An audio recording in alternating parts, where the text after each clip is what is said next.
Hey, it's Mike with Green Glides, Mikey's Board, Mikey's Fest, and I am at Steam Action headquarters here. My buddy Sammy Sales. We're in the middle of misery.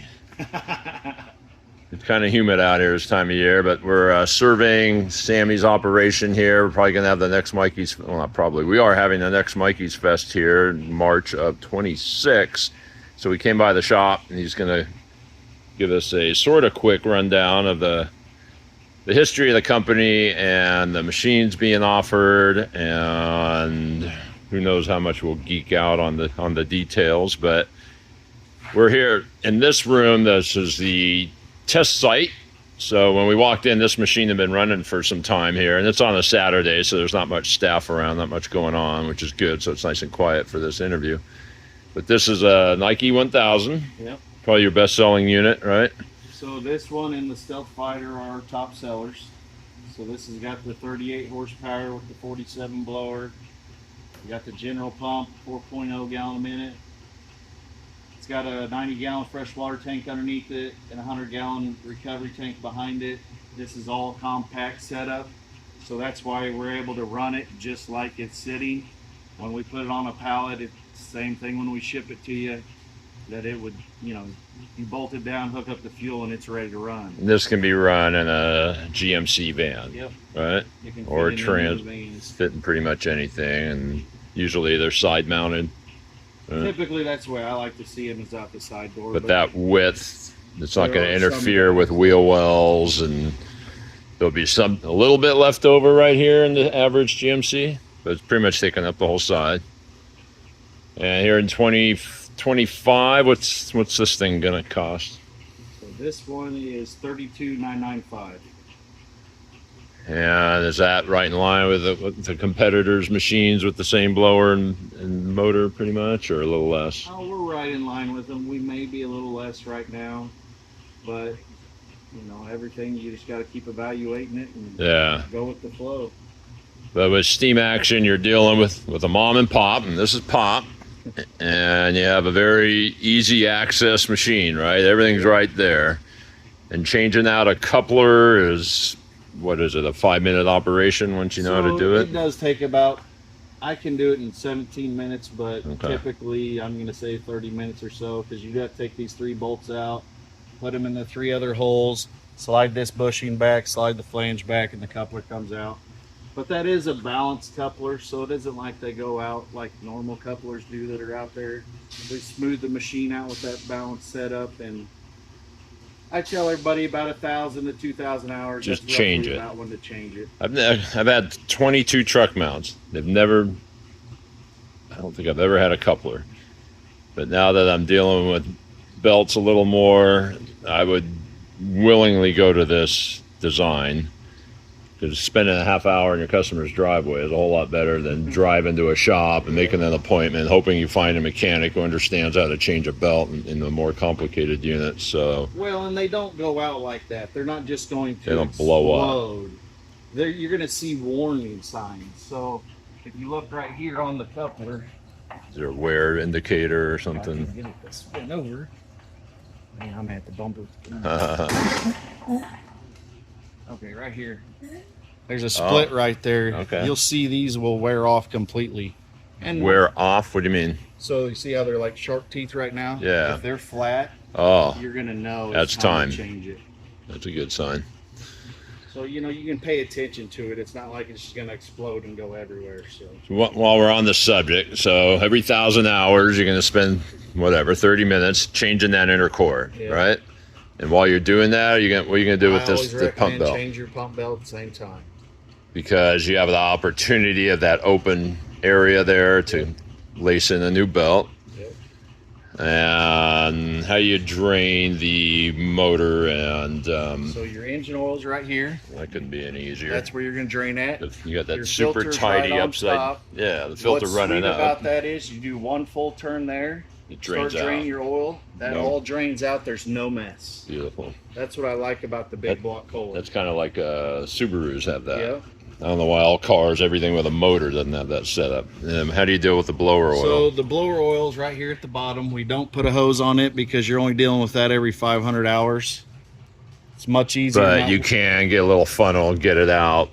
You're not having to suck it out from the top. Right there, drain there, and your sight glass is right here. You doing it below, or are you pulling this shroud off? We can do it all without even taking the shroud off. Okay.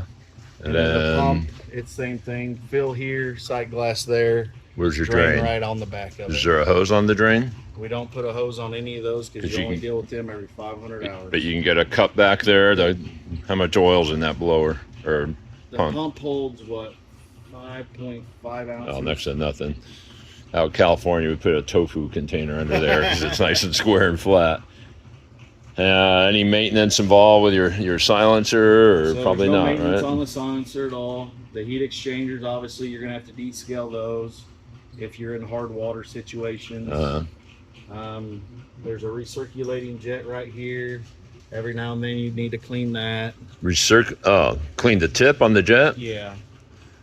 And then how well does that tank drain? And where does it drain? If you look right here, you can kind of see the weld mark. It's sloped. Oh, it is. So it all drains out the front, right over here. Everything's out. So if you're park level, all your sludge is coming out. Right there. Now, what's going on in this area? So that's just a holding for the valve to keep it away from the intake here. So this is just a drain. This is where you're going to hook up your vacuum hoses. What's going on here? That's your pressure regulator, and then this is all for your chemical injection. So you got your flow meter, mixing valve, or metering valve, and then your three-way valve. So you can turn to prime or to run. What's that contraption all about? So these are safety features. This front one you're looking at, that's a pressure relief valve, and the back one is a DEMA valve. So let's say the system spiked. Spiked in heat? Spiked in pressure. Okay. The pressure relief valve is not going to let the system overpressurize. And then the DEMA valve is going to be if it's spiked in heat. And that's how it's going to regulate your temperature.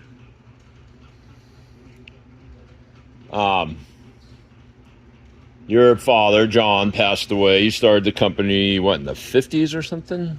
So he started cleaning carpets in the 50s. That's okay. But he started building truck mounts in the late 60s to early 70s, and then he actually formed Steam Action in 1974. So you've taken over, and what's different now that you've taken over? What have you implemented here? Some of these safety features or convenience features or things that your dad didn't? So the big thing that I did was when everyone started seeing the unibody setup, that was my engineering went into that because I wanted something compact. I wanted it functional. You see how we're using all this stainless steel lines versus solid hoses. line. That's all something I did because I hated blown hoses when you're out at a job site. The Samified, we'll call it. Yeah. And then get stainless here. Yep. I think I saw a unit out there where you had your cylindrical filter built into it. Is that an option on this one? So that's on one of our private label units that we do that on. Okay. On all of our stealth models, the recovery tank is here, and the filter is built into the front of it. Have you, getting back to your dad's story, have you created a machine that's entirely yours that didn't have any of your dad's influence yet? So the TriStar is 100% mine. So that's a newer machine? Yeah. Okay. Well, I mean, it's not really newer. I started building that in 2018. Oh, so he let you go with that. Yeah. And then before that, I built the one with the Nissan motor back in 2003 is when I built it with the Nissan engine, and then those went and phased out in about when did Nissan quit? That was 07 when Nissans went extinct. Mm-hmm. So during, I mean, now we're post-COVID.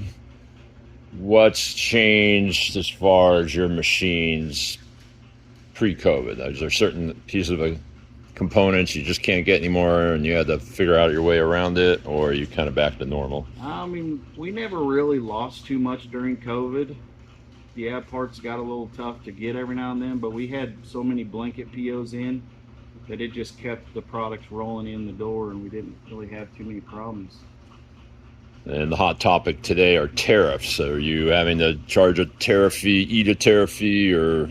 So right now we're eating the tariff fee. We're hoping that it calms down and goes away, because they can only don't eat know that for what so to long. charge us. To be Yeah. honest with you, one minute you're getting this tariff fee, the next minute you're getting this one, and the next time you may not have anything. So you don't know what to do, and right now we're just trying to tough it through it, and hopefully it irons itself out and we're able to continue on. Yeah.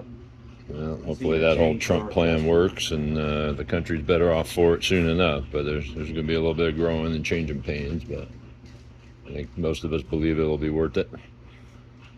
So anyway, the unit is put into this test chamber and ran for a couple hours just to check for leaks and anywhere from 2 to 5 hours. It really depends on the unit. Like this one, it really only needs about 2 hours. As long as we don't hear anything mechanically out of whack, it's going to get minimal time period on it.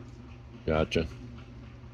So the water and the exhaust is all, this is an outside wall, right? Okay. Well, we're going to move to the next station and check out some more production.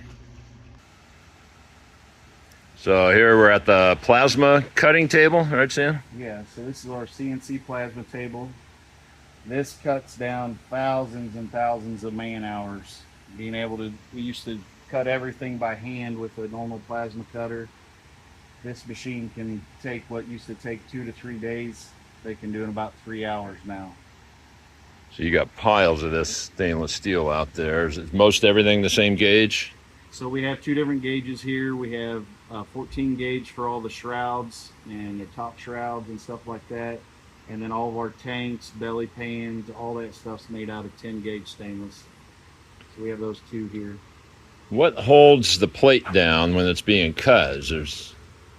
What keeps that from moving, in other words? It's just gravity. The plasma doesn't ever touch it. So it's just the arc coming out of the plasma tip that is going to cut through, and then you'll have the air that blows it down through into the water table. But there's no jostling effect, impact, torque on it, and it just stays put, even cutting those pretty much smaller objects out there. It's very, very smooth and very nice to operate. This is one of our nicer tables we've had. Very cool. Let's move on. So now we're in the heat exchanger production, and what's this thing? Does this roll the steel or something? So that's a shear. A shear cuts it. So that's okay. A cutter. But this table here is where all the heat exchangers are manufactured.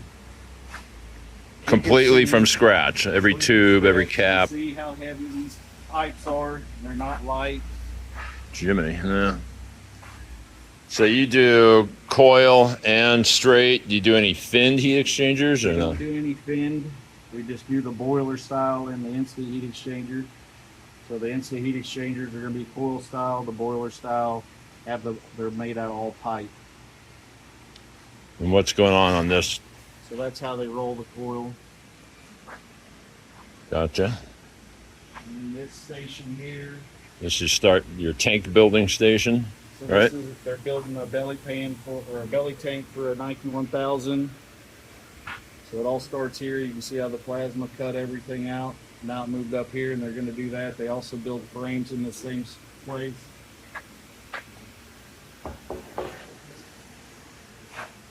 What's going on here? What created all that? Somebody tapping. That is years and years and years of.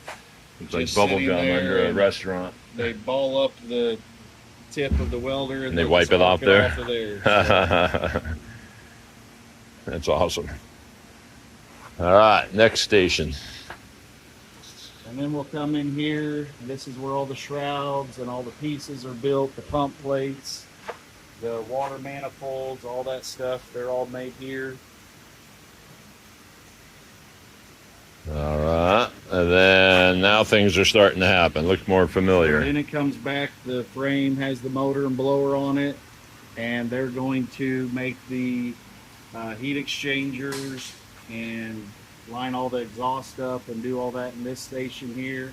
This is a smaller machine. What is this? That's the Stealth Fighter. So that's a 4-cylinder Kubota with a 56 blower. So this is actually bigger than the Stealth 1000. or whatever the one, So the the Nike 1000. yeah, this is bigger than it. The This next is a step dual up, wand unit. dual wand. This is, what size blower is this? That's a 56. 56.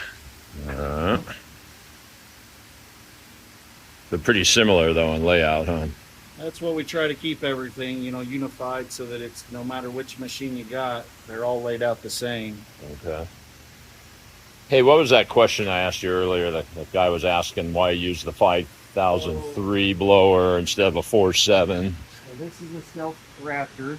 Raptor. This is the 5.3 blower. Okay. So just so everybody knows, that means it has a 5-inch lobe that's 3 inches long. So if it was a 47, it would be a 4-inch lobe that's 7 inches long.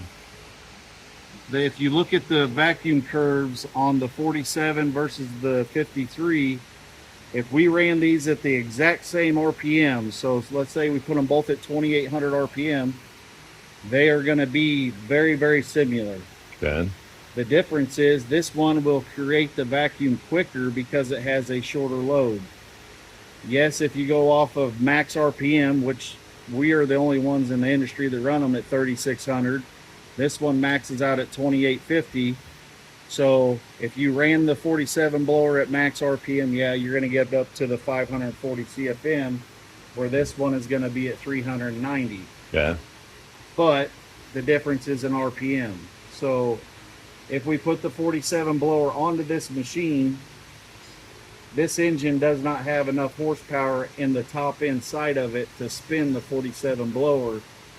So we put the 53 on it, and it's a perfect mate for it. So you get equal, if not better, performance, less fuel consumption, right? in a lot quieter machine. Quieter, more longevity. Yeah. Well, there's your answer, Mr. Matt Wood, that you were looking for. The raw frame also. This is a Stealth Fighter frame. And what's this unit? And then that machine there, that's the Stealth TriStar. So that's got the 2.5 liter Kubota with the 68 blower. The motor's twice the size of that other one. Yeah, it's definitely. What's this? Is this a motor from a small tractor? So these originally were diesel engines that Kubota made for tractors, forklifts, all that. And then when Kubota decided to start making gas engines, they took their diesel engines and turned them into gas. So they are heavy duty built. They're all cast iron. There's no aluminum on them at all. And so you have the heart of a diesel engine. I mean, if you look over here, it still has the spot for the diesel injection pump would go right there. So that tells you how similar these are to a diesel engine. But they are gas, being that it's all heavy and everything. It runs very smooth. It's quiet. It doesn't have the diesel knock that a diesel machine has. like this is going to last a career, Oh, 30, 40 years. Nothing's going to really buy wear out something other like than this. some minor fittings, right? You got to think the typical carpet cleaner out there, that if they bought this and they were cleaning a house, you're going to clean on idle because it has so much power. Idle? Yeah. On a 100-foot run? Yeah, so like at the Indiana house, we were running dual wands off of it on idle. Idle? Yeah, I mean, you got to figure that machine right there, that blower produces more on idle than that 53 does on full throttle. So when would you have to turn it up to max operating RPM? Only time you're going to go up to the max RPM is if you're running out long dual runs, or you're running 3 wands off of it and you want the max vacuum. And your throttle adjustment is what, done digitally or so it's not by wire? It's all touch screen right on the front here. It'll have a button that you hit, and that's going to come up with your different RPM ranges that you're able to run at, and you just select which one you want, and it takes off and runs up to it. The second everybody lets off the trigger, it'll kick back down to an idle, and it'll sit there until someone starts working again. Oh my goodness. So fuel consumption per hour at idle is what? I believe it's about 3/4 gallon an hour at idle.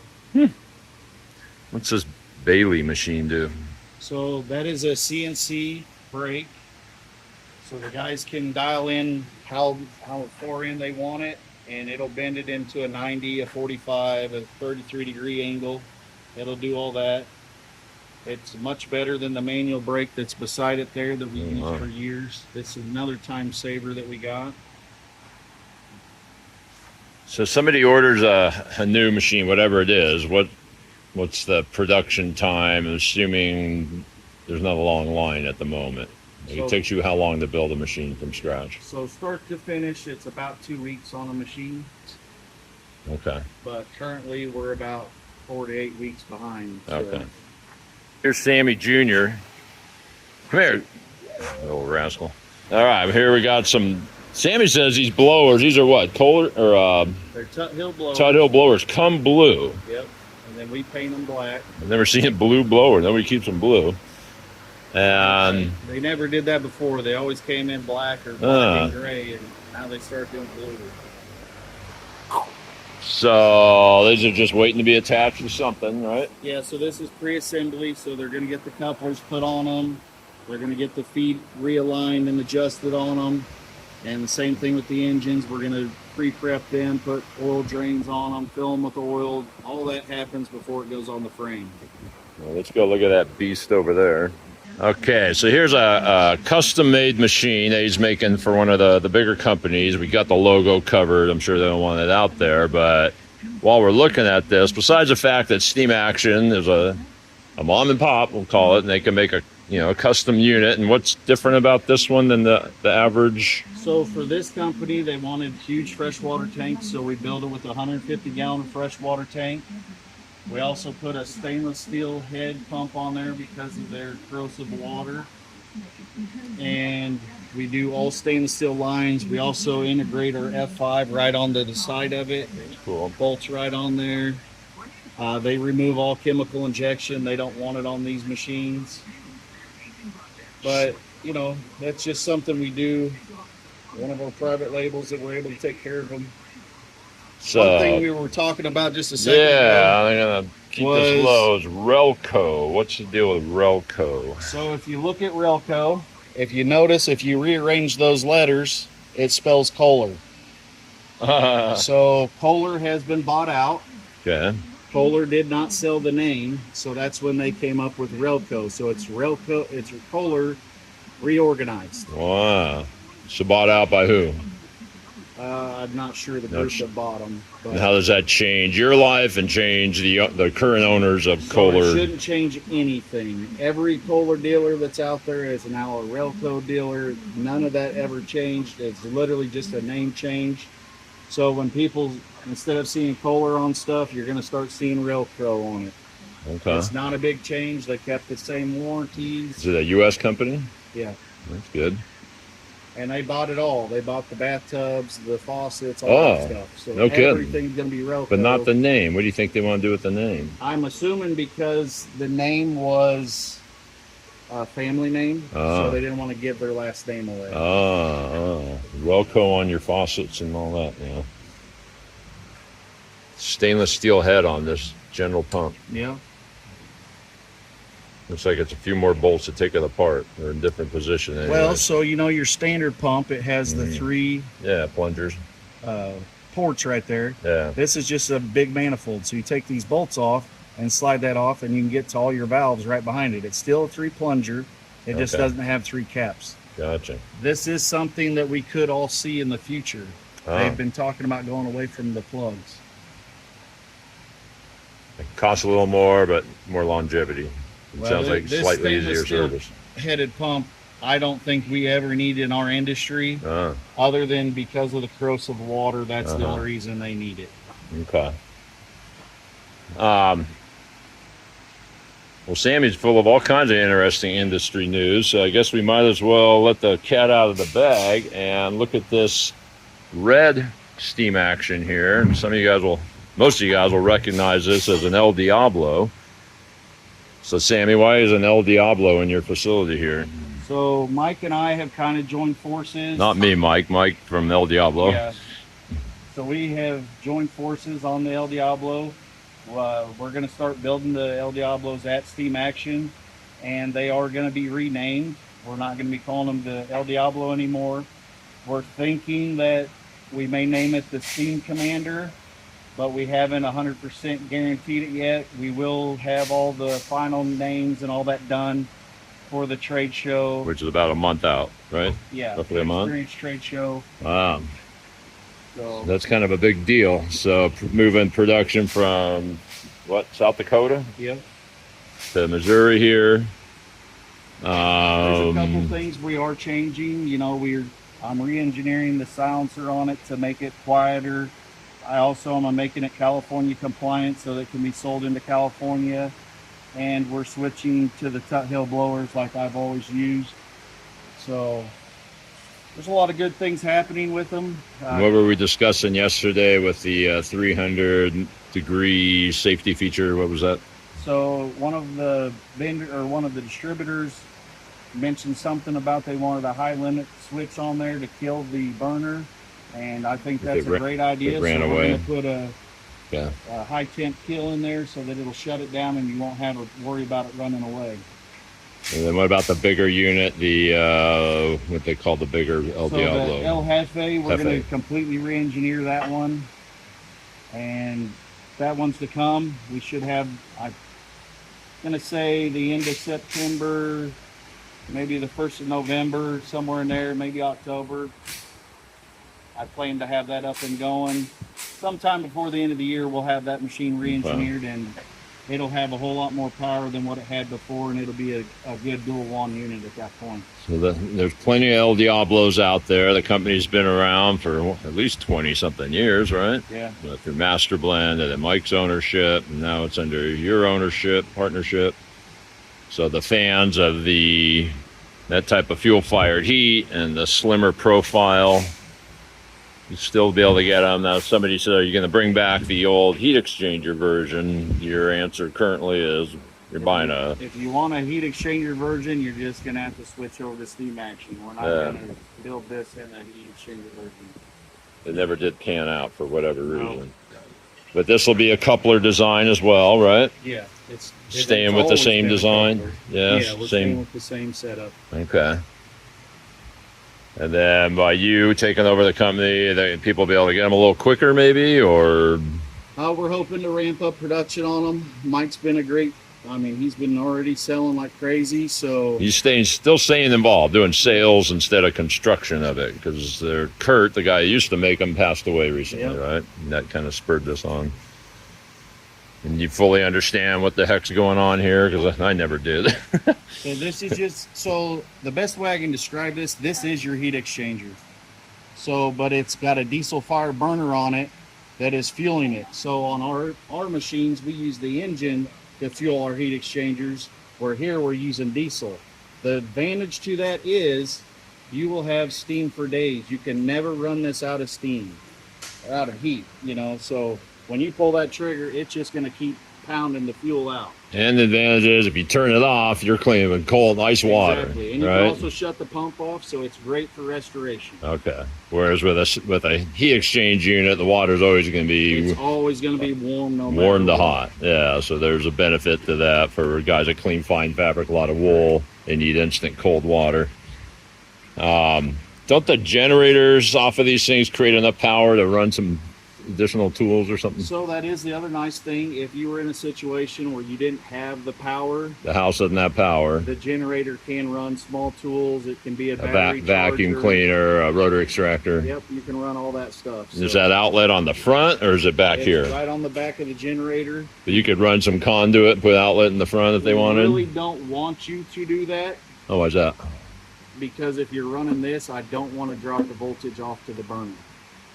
So anytime you fluctuate, that can mess with the way the burner operates, and we don't want to mess that up. So I can't remember the exact voltage or the amperage that generator's rated for, but as long as you're under that amperage of draw, you're fine to do that. I just don't want you overloading the generator and it causing you problems.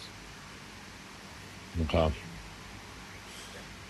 Can't think of any other questions on that. Other than that, I think that's pretty darn good news for the industry that, a strong company's taking over El Diablo and keeping Mike around with his passion. And the Christians, Mormons, and Jehovah's Witnesses certainly going to thank you for getting El Diablo off the front of this thing. Awesome. Ooh, looky here. So most of you know Steam Action has their own chemical line. It's not private label. Here's the mixing facility. Okay. All these bottles of whatever are taking a nap. Actually, they're being tested for leaks. So when they ship, and the shipper doesn't know what size the bottle's up, they don't read the label. That's very kind of you to do that, because I've gotten too many bottles delivered, half empty or worse. Yeah. So you produce how many different solutions? I believe we have 15 different products. 15? And you got, this is a powder mixer or liquid? So if we go from this side, we have the liquid mixer. That's for big batches. That's going to make the 55-gallon drums, totes. All that's going to be mixed in that one. This mixer here, that's a powder mixer, so that can mix up to about 750 pounds at a time. Wow. And then we have a small batch that can go up to right around 200 gallons right there. So all depends on what we're mixing. And then I also have the oxidizer bottler over there, so that's where the supercharger, the odor control, anything that has peroxide in it goes through that machine.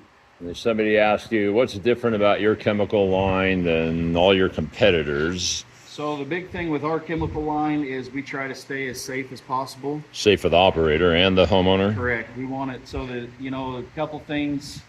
I was in the middle of making a pet treatment that had enzymes in it, and I always do a rash test last. So that's where you put it on your skin and see what happens. The final formula. Yep. So I got the formula all done. It was a killer product. It worked great. But I put it on my skin and it turned me red. At dilution or concentrate? So that was a concentrate. Oh, so you being hyper proactive here. But it hit me, and it was pretty red rash I ended up with, and I had to kill it. Kill the whole product, not change I enzymes? killed the whole thing at that point. My. Because you have to use synthetics on the enzymes because you're mixing with a peroxide base, because I wanted something that was hyperactive and was going to do instant kill plus time delay. And after that, I just killed it. It's not working. You're in there treating for pets and everything else. You don't want to hurt the pets. So with EPA regulations and all the crazy California rules, have they hit you out here in Missouri yet, or they have to at some level, right? So you have to have all your containment areas and all that ventilation, the whole 9 yards. So you still have to wear respirators when you're mixing it.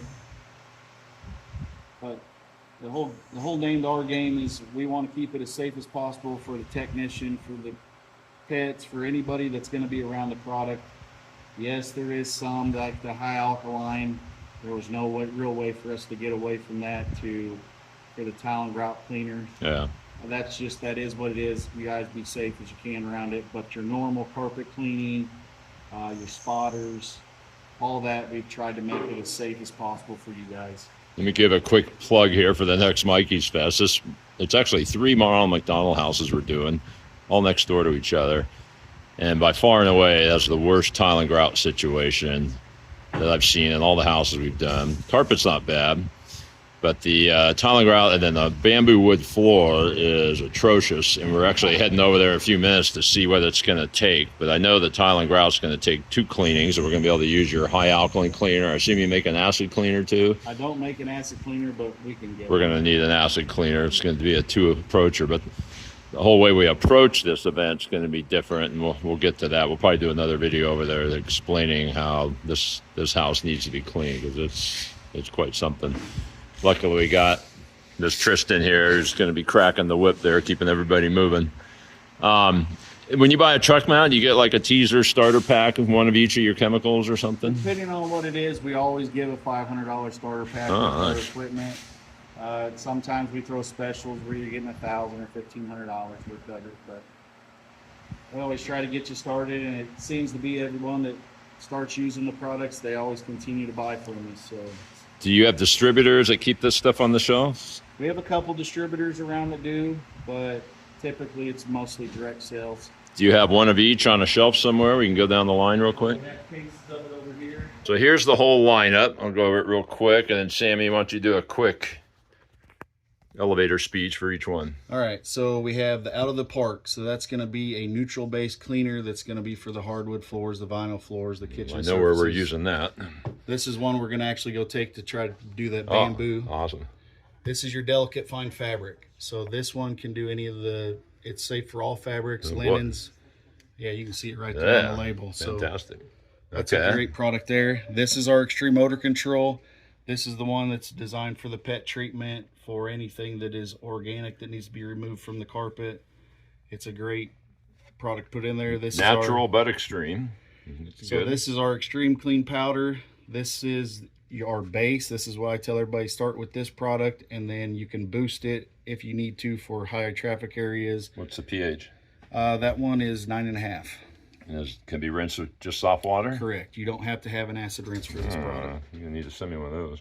And then, so we have the supercharger. This is your biocide. This is what I tell everybody they need to add to their pre-spray, no matter what it is. We have the citric scent deodorant. That is just a dish deodorant. Makes things smell nice. Yep. You got your traffic lane cleaner. That is the green version.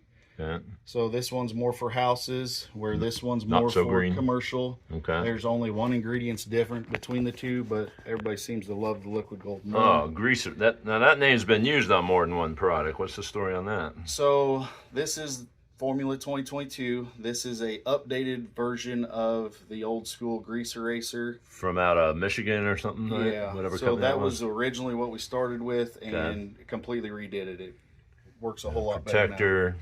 So our floor guard protector, that's a solvent sealer. It's a penetrating one. That is a very low VOC. Doesn't smell as bad as the normal ones do. It's a tile and grout and textiles. It flashes off. Yep. Anything left over. It's not going to change the shine of the... I didn't know you were into that. There's a few others. Yep. Okay, cool. And then we have the high alkaline tile and grout cleaner. Get down low here. We have the natural green spotter. So that's going to be good for a homeowner use. This is concentrated, so you can dilute it down for the homeowner. Okay. And then we have the Pro Rinse. That one actually has a surfactant in it, so it cleans too. It helps cleaning. Nice. And then we have the POG, you know, to take care of anything that the rest of the products wouldn't do. All right. There you go. You got your small inline filter there that you graciously always somehow manage to give those away in our Ron McDonald auction. Is that what is going on there? Is that, oh, I thought that was a human right there on a giant machine. How big is that in reality? So that machine's about 3 foot tall right here. I mean, it fit just barely inside of a, side door of an old... Is that the waste tank? So that's the fresh water tank. Well, actually, that's the solution tank, because back then you added your soap and everything to your tank, and then it pumped it out to the... Is that your dad there? Yep. So that'd be my dad. And then you can see this was his portable unit. That's just an old two-wheeler, and then these tanks would fill up with your dirty water. They all look like soup pots back in the day. Yeah. Look at all your little cars. Remember that show truck? Yeah. How long ago was that? That'd have been back in the 90s. Look at the Volkswagen. How cool. Just all the old machines we built over the day, over the years. Who's that? That guy looks familiar. That's Don Haynes. My dad's friends. Awesome. Well, is there anything else here at the facility you want to show off? We're at almost 40 minutes. That one there too. Here's that. That's the original. That's back when we used to build the 68 blower with a 54 horsepower Is he diesel. pulling it with a Mercedes? Yep. That was when my dad learned about how HG worked. What year did you say? That was back in the 70s. That's beautiful. All right, Sam. Well, thanks for the tour. We're having fun. We're going back over to the Ron McDonald house. They do some testing. What's your website? So it's www.steamaction.com. That's easy to find.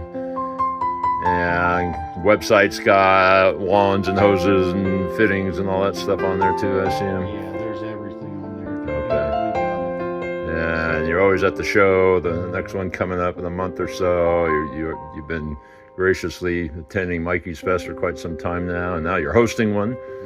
So that's a big deal. And we're going to have a blast, but man, it is going to be a challenge. All right. We'll see you on YouTube soon.